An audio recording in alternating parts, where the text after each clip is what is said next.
Alright, so here's my screencast for April 11th's quick note.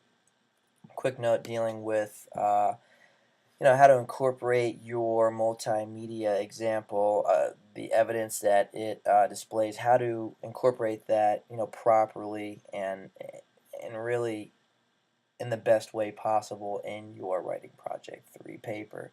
To do things like to show what's interesting in it or with it, or what it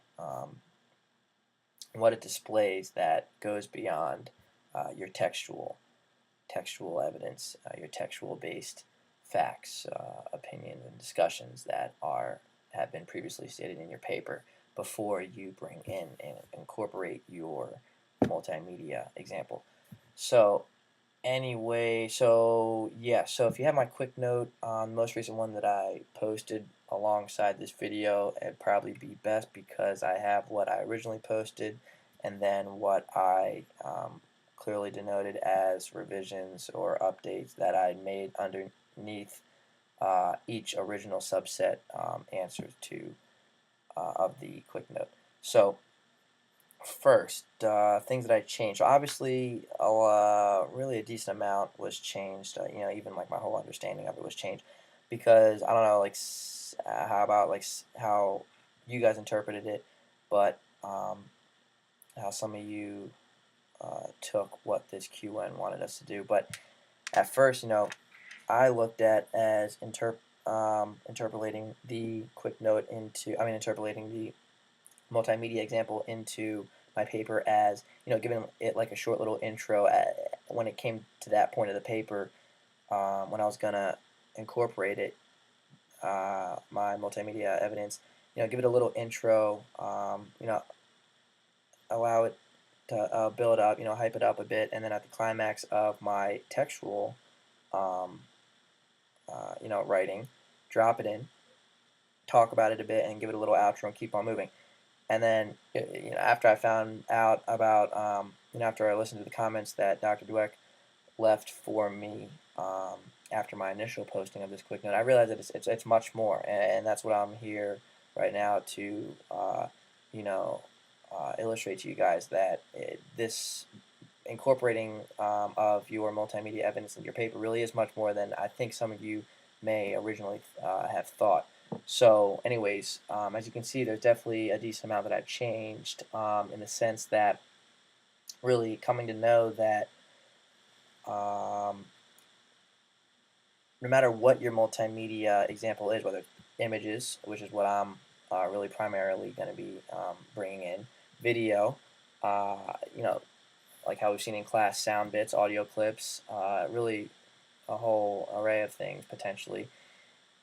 The key is treating it um, like treating the multimedia as a text with an author or with an audience and genre, like similar and no different to the multimedia journal articles by ethnomusicologists that we've seen in class, that we've studied in class, that we've commented in class, that we've completed quick notes on in quick notes for class.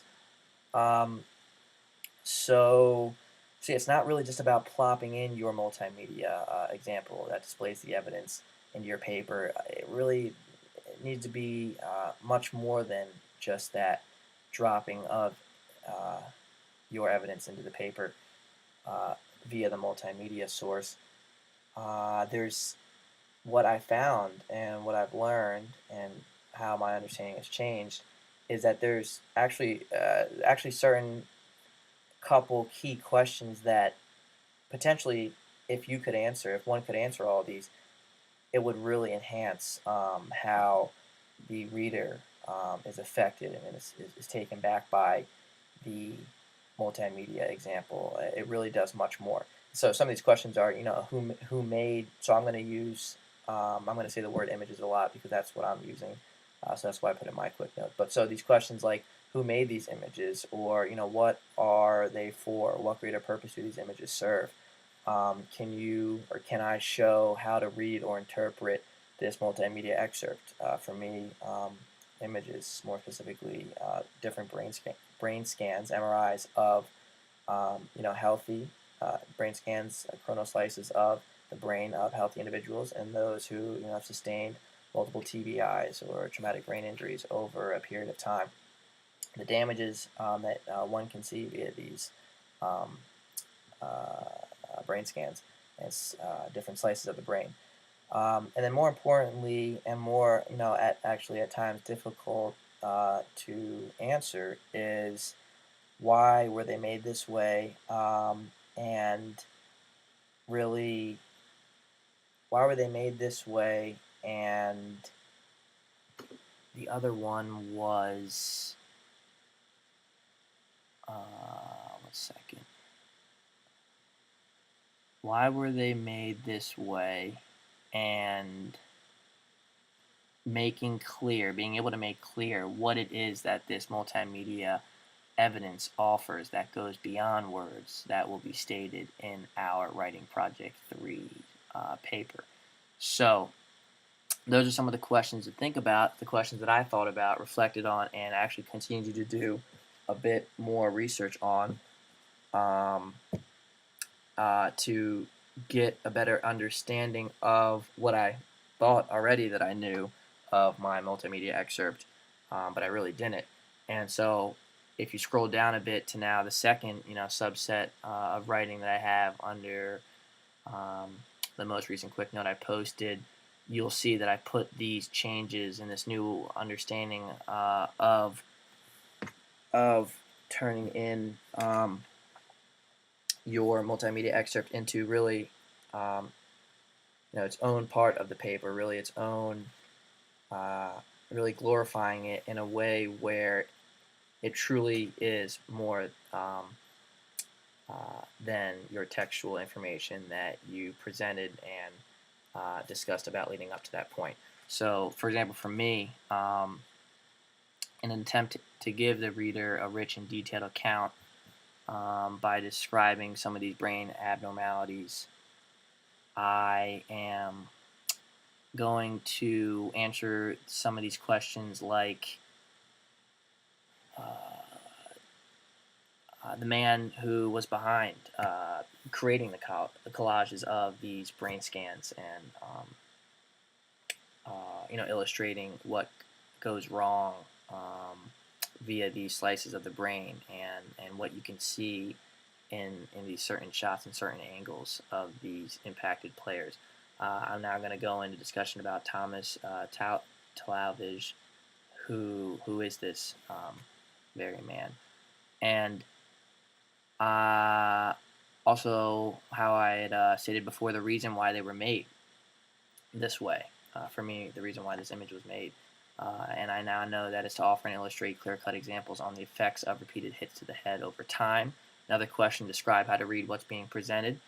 And that too, and I now know via the codes of colors that are used in this type of imaging and MRIs, I now know that they denote different parts of the brain with damage, and from that I can elaborate on what these different parts are responsible for and what happens when they're affected, what these people experience, some of the symptoms and life-altering changes they got to make to cope with that.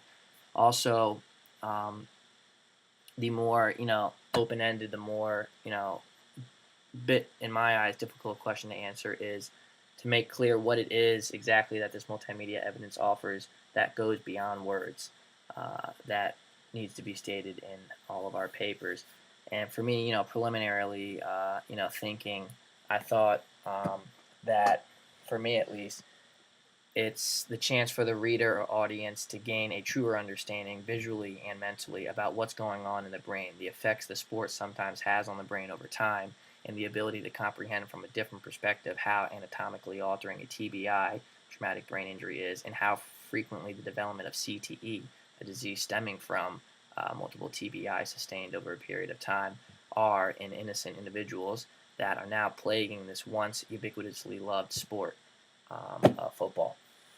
So those are some of the clear-cut changes I made, and obviously you can tell and you can witness how my understanding has changed too, as I slowly realize and begin to understand that there's questions that need to be answered when it comes to incorporating multimedia evidence And without these questions, the multimedia evidence that you're bringing in your paper really begins to be, stale. It lacks a lot of things that you originally may not have ever knew were needed. These questions, this deeper, in-depth discussion that the reader or audience needs when you're pulling in such a multimedia source. So that's all I have. That was my input, my opinion, at least what I got from Dr. Dueck's comments and what I tried to change, and you know, uh, and pass on to you guys. That's how it affected my quick note.